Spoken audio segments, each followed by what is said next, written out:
This is Adam from Sonarworks. In this video, I'm going to show you some tips for mixing live drums. Today we're working in Pro Tools, but these tips will work in any DAW. Not every production needs sampled drums or drum replacement. If you've got even okay sounding drums to start with, you can wind up with a great sounding drum mix. So here's our track. For our microphones, we have a kick in, a kick out, snare top and snare bottom mics, a hi-hat mic and 2 overhead mics, 2 tom mics, and a mono room mic. And then we see some reverbs and a bass track. The bass track we're not going to be dealing with much, but it's in here just for context. Most of the microphones used for this drum set were not exotic or expensive microphones. They were the SE V-Pack microphones, an inexpensive set of drum microphones that sound great. The room that these drums were performed in was pretty dry, and we don't have any stereo room mics, just a mono room mic. Let's see what we can do with this. First, let's check out the kick-in mic with no processing. The recorded sound is pretty good, but we can make it a little bit better. I'm going to use a stock Avid EQ to tuck a little of the mids, boost a little bit of the lows, and boost a little bit of the click on the highs.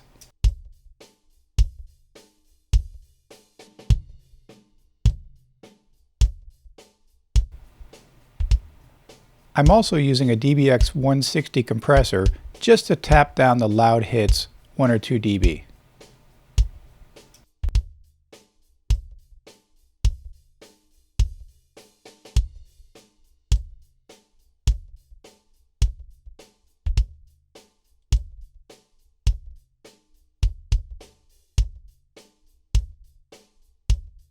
I'm just hoping to get the subs from the outside kick, so I'm going to take an Avid EQ and roll off the high end.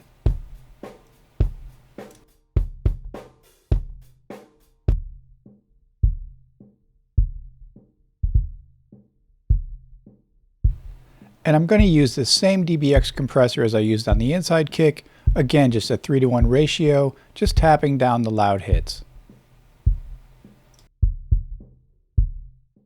Here's the in and out mics combined. Here we have a pretty solid sound. I don't think I'm even going to gate this. Ultimately, it's going to sound like a live drum set, and a little bit of bleed is okay.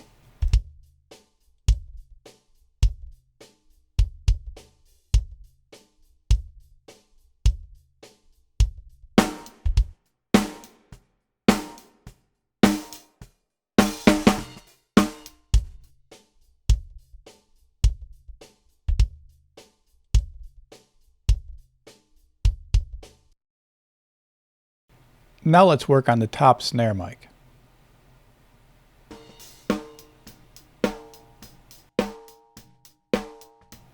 This is a clean recording of a snare drum in a pretty dry room.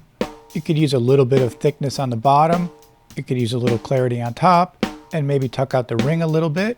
You can see the EQ here. For compression on this one, I'm going to use the SSL channel strip compressor. I'm also going to use the gate on the SSL channel strip just to get the hi-hat out a little bit. You can see I'm only lighting up one light on the compressor occasionally. That's about 2 or 3 dB of compression at the most. I also added another gate just to clean up a little bit more of that hi-hat. For snare, I often try to time the hold or release of my gate to the tempo of the track. In this case, I've set my hold and release to a 16th note and an 8th note. Let's check out the bottom snare. Much like the top snare, I'm going to add a very gentle EQ and a little bit of compression. Feel free to stop the video or rewind it to see the exact settings.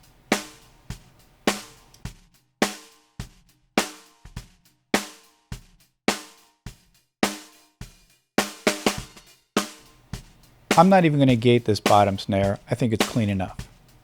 Let's check out the kick and snare mics playing together.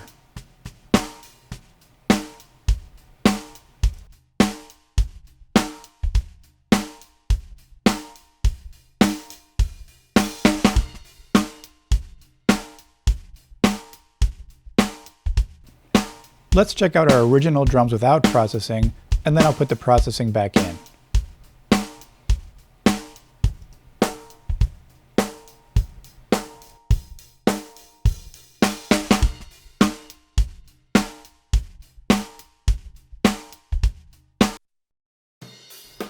Let's take a look at the stereo overheads. This is a pretty dry overhead sound, and all I'm going to do is do a slight high pass filter and brighten up the top end a little bit just to make the hi-hat a little bit crispier. 2 dB of boost should be enough.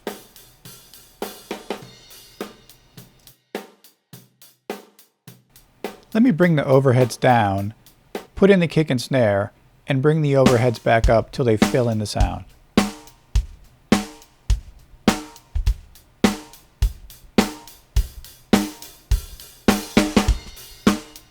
Now we have more of a picture of a live drum set in the room.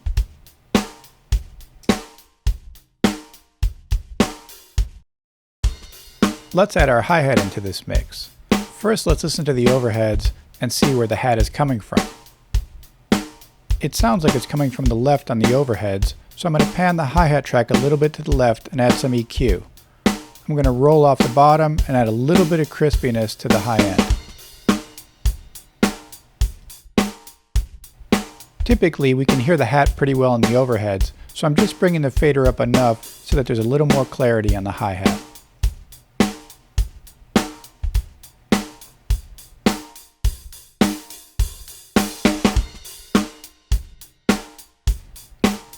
Now let's check out the mono room mic.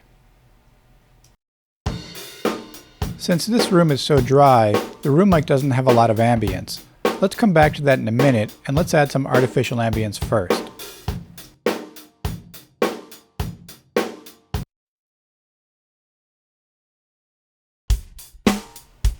This drum mix sounds nice and dry and clean, but let's try to give it a little bit of excitement with some ambience. This is a pop rock song after all.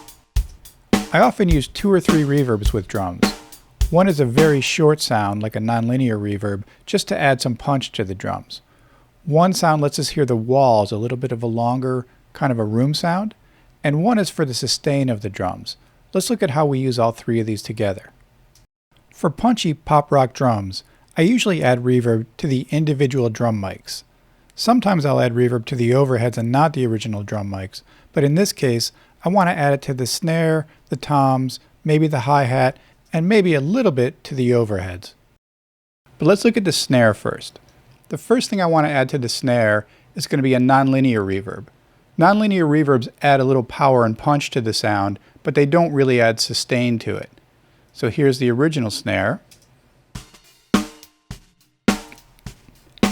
And now let's add a little nonlinear reverb to it.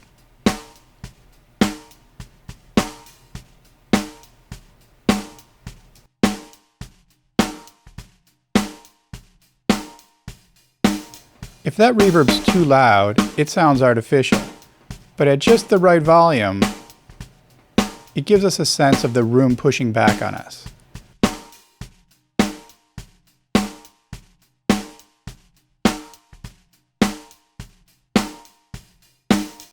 The reverb that I'm using is actually just Avid's Deverb.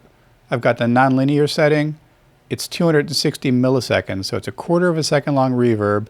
It's all the way wet. And I didn't touch anything else on it. There's no pre-delay. The diffusion is the standard setting. The filters are standard. I didn't touch them. So it's a nonlinear medium setting. I did turn the gain all the way up on the input. One trick I want to show you is before my reverb plugin on drums, I often put a compressor. Because we're not using any samples and I want my snare to sound very consistent, if I put a compressor before my reverb, no matter how loud or soft the drummer hits the snare, the reverb's going to sound about the same, so we get a more consistent drum tone.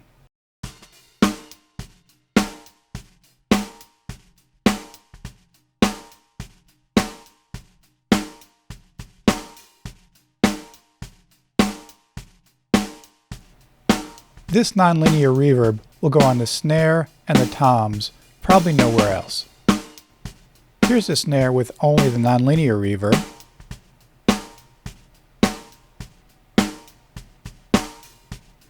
And here's the snare with only the Sonox reverb.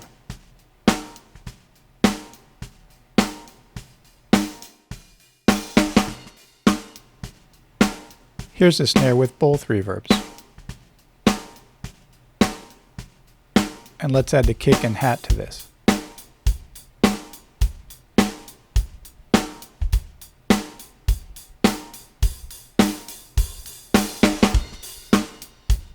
What we hear doesn't sound like wet, reverb-laden drums. But watch what happens when I mute the reverbs. Now it sounds very dry.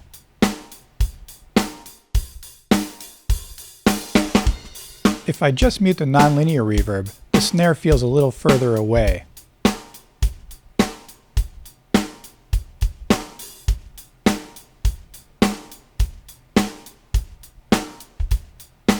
If I mute the Sonarworks reverb, we lose a little ambience.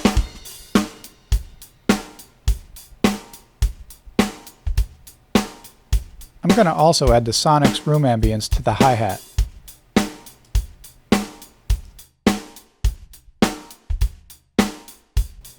And let's also try a little ambience on the overheads.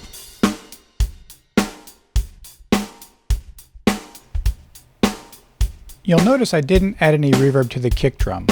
The kick is in the overhead mics a little bit anyways, so that's going to sound like it has some reverb on it just from the overheads.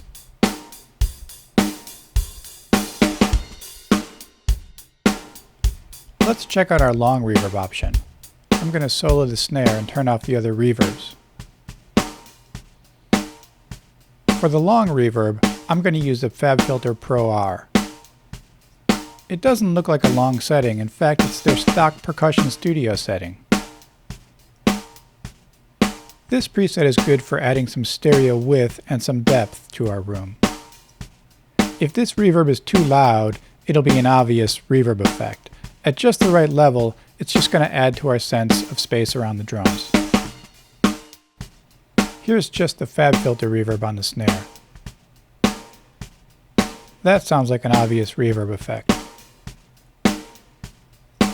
Let's put in the original shorter reverbs, and then we'll sneak in the Pro R just to supplement them.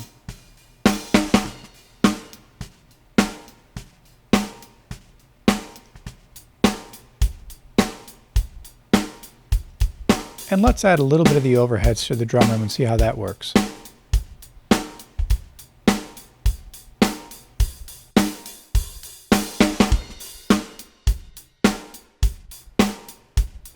Here's again without the long reverb.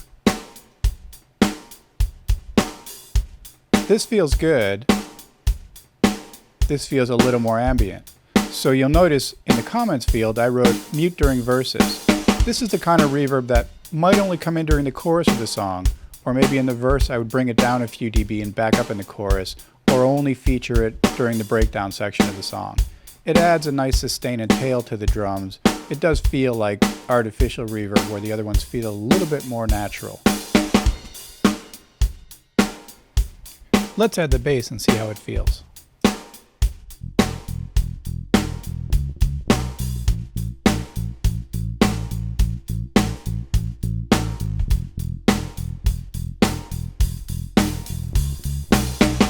Let's check our drum sound without the reverb.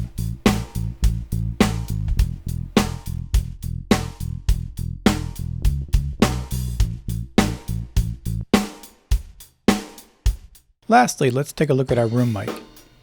It feels pretty dry, but if we add an 1176 style compressor, we can get a kind of Zeppelin pump out of it. Use the all button in trick and set it with a medium attack and a fast release.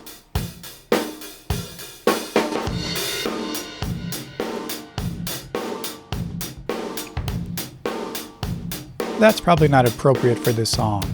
But let's listen to our drums with and without the room mic in.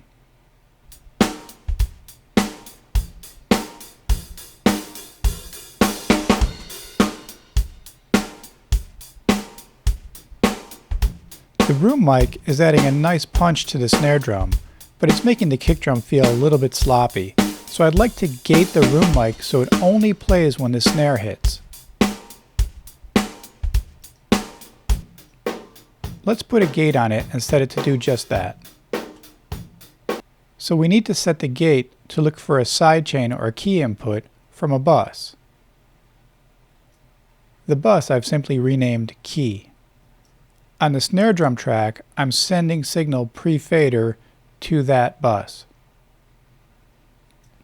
Now if I set my threshold right, the gate will open when the snare drum hits.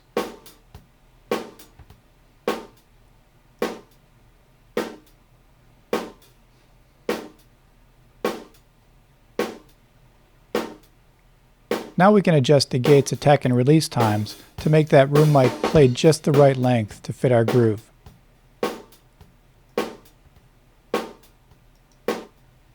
The main thing I'm listening for is to keep the kick drum out of this mic, but also fade out fast enough that I don't hear any sloppy hi-hat and cymbal stuff in between the snare hits. A slow attack takes off the edge of my snare, but a fast attack sounds pretty good. So using this gate, I can use the room mic just to enhance the sound of the snare drum in the drum set.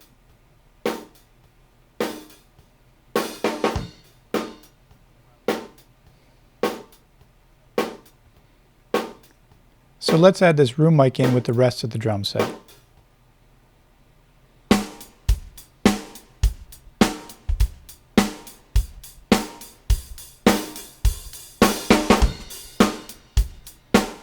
You can hear how this room mic really adds a solid feel to the snare drum.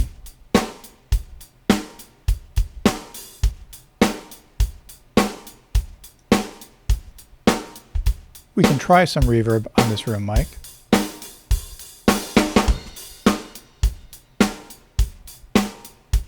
Probably doesn't need it for this song. And once again without the room mic. And with it. Here's the room mic without the gate again.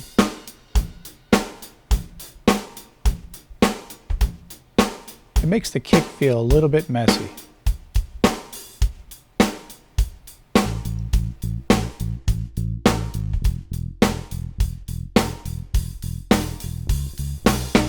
Thanks for watching, and stay tuned for more tips from Sonarworks.